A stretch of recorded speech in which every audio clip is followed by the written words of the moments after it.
Harsh words on Britain's missing top model. You didn't have to deal with it quite like that. You can't say it because you're scared of offending people. And I do feel, Wayne, that you're very, very scared of offending people and saying certain things because you want to make yourself look good. End of story. And to be honest, it really fucked me off. That's what you do. You're honestly. This is you're scared to tackle the issue. That's what it's like. While on the X Factor, Louis Walsh's playground accusations of song theft... Danny, you did lick their song, but it doesn't matter. They were fantastic. ...even reduced Danny Minogue to sobs. I would never, ever steal anyone else's song I had. At least that proves her tear ducts are still human, even if the rest of her face looks like it's been beamed into position from the planet Plastulon. This was all so dramatic it left Dermot O'Leary confused as to who was meant to be performing what for who. What did you make of it, hon? What did you make of the judge's performance, the comments and your performance? I appreciate the comments.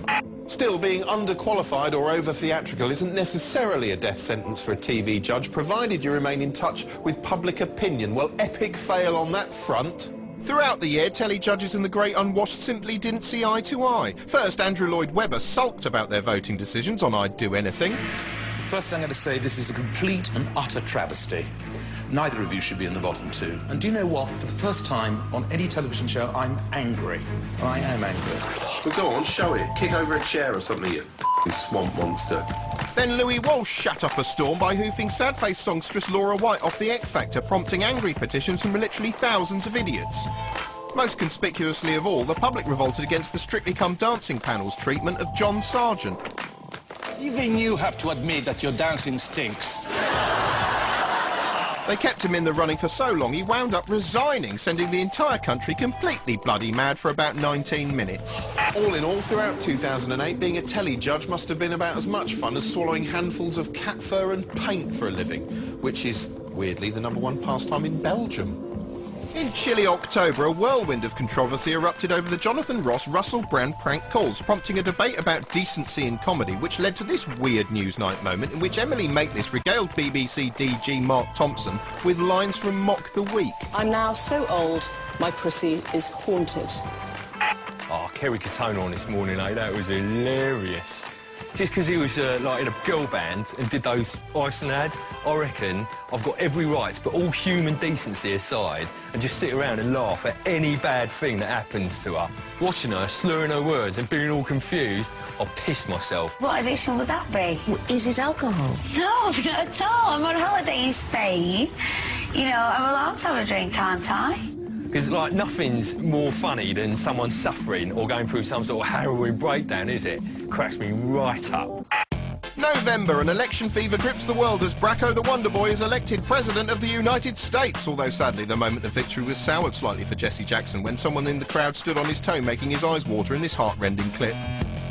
The BBC celebrated by holding a live grudge match between respected yet palpably crazy author Gore Vidal and unruffable anchorman David Dimbleby. May I talk the facts of life to you? The BBC audience I know very well, and they like the facts of life. Are you saying you thought that there would be dirtier tricks played in this campaign than materialised in reality? Is that what you're saying? I don't know what you're saying that I'm saying. Would you do it again?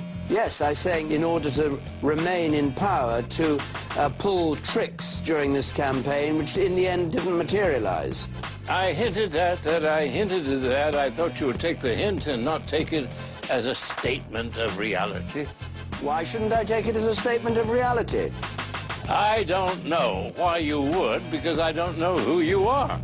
I'm a Celebrity, ITV's fun collision of insect eating and backbiting, came back again with a fresh cast of Celebritwants. Here's some solace if you think you've had a bad year. Consider Brian Paddy. Back in April, he was on Newsnight standing shoulder to shoulder with some of the nation's top politicians. Fast forward a few months later and he's glugging liquidised kangaroo penis with Timmy Mallet. So if you've had a rubbish 2008, well, at least you're not him. November also brought about Survivors, the BBC's reimagining of Terry Nation's mid-70s series of the same name. And it's exactly like the original in every way, apart from the casting, pace, execution and overall tone. The story takes place in a contemporary Britain that's been afflicted by a deadly flu-like pandemic that suddenly renders people lazy. So lazy they couldn't even be bothered to breathe and would rather lie around looking floppy and frightening people.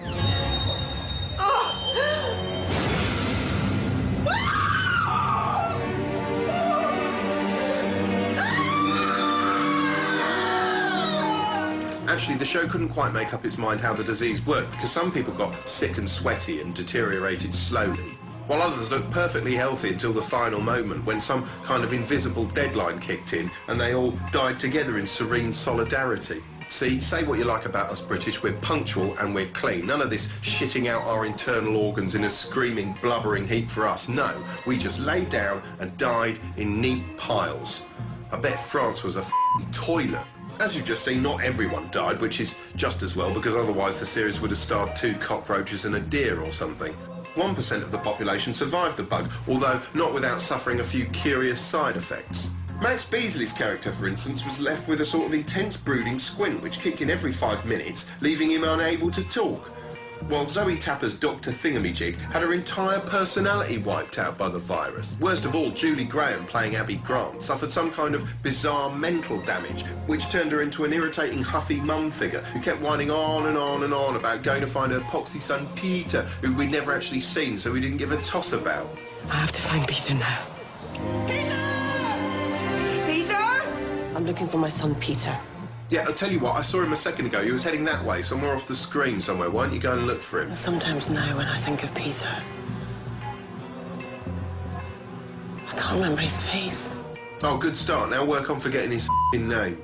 Anyway, Abby and co are strikingly middle-class survivors. The virus has largely wiped out Britain's working classes, apart from 1 or 2 who've been turned into implausible villains. Sort of chavs from hell. What are we having? We came back because we like you. Lenny really likes you. You go first, then I'll join you. Anyway, with most of Britain's bin men and bus drivers lying inconveniently dead and the rest gone feral, the entire infrastructure has collapsed, which means our middle-class survivors quickly learn they'll have to go all Ray Mears to survive. We're going to have to relearn the skills we've forgotten. We've become like helpless babies, pushing the buttons of our fancy technology whilst distancing ourselves further every day from the reality of what it actually is to be human. Huh? Anyway, as the series progressed, it settled into a sort of half-good, half-bad groove. On the one hand, there was lots of agreeably bleak post-apocalyptic horridness to enjoy. And on the other, there were regular concessions to regulation BBC cosy chummy niceness, which sometimes left the band of survivors looking more like the f***ing Oxo family. December saw the X Factor whale its way towards a climax, as viewers were treated to more heightened emotion than you'll find at 1,000 Italian weddings. Owen Quigg made a particular arse of himself when Diana Vickers got the heave-ho, reacting like a 4-year-old whose puppy's just been stolen by an evil tree monster in a haunted forest, throwing himself at her again and again and again, sometimes before she'd finished singing.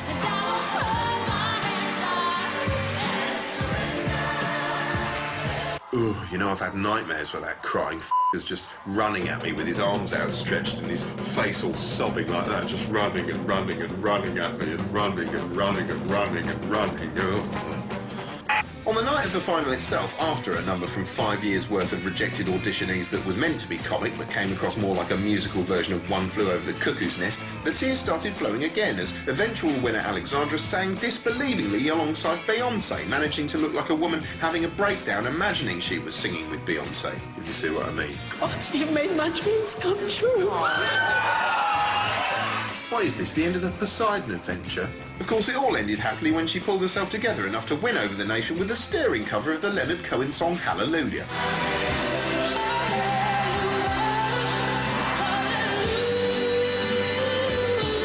Which has now been ruined forever as a song destined to be played at thick people's funerals.